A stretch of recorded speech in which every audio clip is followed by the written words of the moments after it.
Hi everyone, my name is Vanessa and thank you so much for joining me. Today I want to show you how I made this adorable little bonsai lamp. I've been wanting to fill the space that's right here for a little bit and I wanted to show you guys how I made it. To get started, I got some stem wire, which is just wire that is covered in a nice like brown paper material. I also got this really cool colored moss. It was like a nice magenta color. It's called reindeer moss. And I thought that it would add a really nice touch to the base of my bonsai lamp. As for the LEDs, I bought a string of 100 LED lights. And last but not least, I had to find a container to put this bonsai lamp into, so I found this really cool ceramic pot at my local Goodwill. As you can see, this pot that I chose doesn't have a drainage hole, which worked just fine because I could just have the LEDs like come out from the pot. But if you're doing this yourself, I highly recommend that you get one with a drainage pot so that way you can string the LED cord through it, and that way you can hide the fact that it's a lamp a little bit better. But this pot looked super cool and I couldn't find anything else that looked cooler, so I just went with it. Alright, let's get started on crafting. Out of all of the pieces of stem wire that I got, only one of them was broken somewhere in the middle. I was telling Dylan I'm kind of ashamed at how long this footage actually was of me doing this, but clearly it was fun to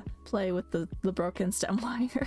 And then once I was done being a child, apparently, I got started on figuring out how to make the bonsai tree look like a bonsai tree and how to get it to hold its structure. I tried out a bunch of different techniques and I ended up with this one where I grabbed a small handful, about 5 of these pieces of stem wire, and I decided to use that as my base. To keep the wires from messing about as I'm messing with them, I twisted all of the wires so that they would hold together, and then I added a hair tie at the bottom just to hold them all together. I also wrapped the LED cord inside with the core pieces of stem wire, and then I just started wrapping that LED cord all the way up all the branches. When I was wrapping all of the LED lights, I paid special attention to wherever I was putting all of these lights because I didn't want them to resemble a repetitive pattern or anything. I wanted to make it look as natural as it could be. I also collected a lot of the lights into small little clusters of maybe 3 to 6 different little LED lights, and then I wrapped the cord around it and then attached that to the branch just to give a nice little cluster of lights here and there. And once I was happy with each and every branch, I would just move on to the next one and use the same techniques. And ta-da! The lights are all on my tree, and it was time to start building up the base of the tree around the core branches. Once I had all of the remaining stem wires secured onto the core of the tree, I got started on individually wrapping each wire around each branch so that it would hide all of the LED cord and also give it just a more natural look. On top of having all of the stem wire that was surrounding the core of the tree, I found that I had to remove a few of those pieces of wire so that I could work my way from the tip of each branch towards the core of the tree to fill in some of that space so that the rest of the wire wouldn't reach. Once I was done attaching all of the stem wire, I got to work on how the branches would be sitting as well as how the whole tree is going to sit in the pot that I got. To give the tree a little bit more of a foundation, I just bent some of the wire towards the base of it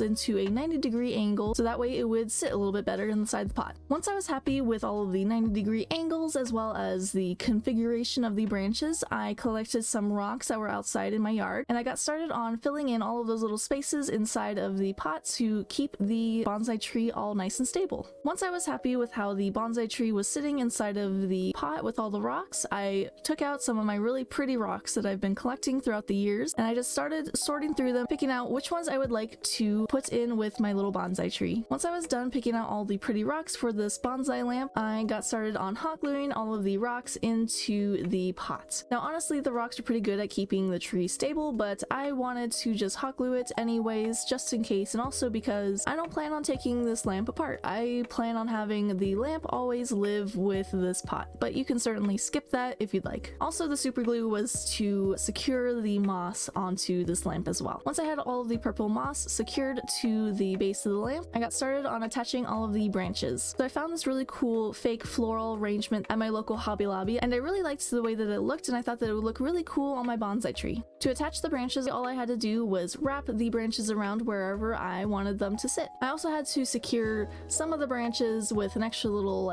twist tie just to secure it so it doesn't flop about too much. When I was covering the lamp with all of these branches, I was focusing on putting them anywhere that I felt like there would be leaves naturally or just otherwise covering all of the branches. So for my tree personally, I wasn't too concerned about the back side of it because it would be living in this shelf, and I just wanted to focus on the front side of it that you would see after it was all done. And with all of that, the bonsai lamp is done. I think that it looks so pretty. I think that the branches that I picked out for it were just so perfect for this bonsai lamp, and I think that it just looks really, really cool.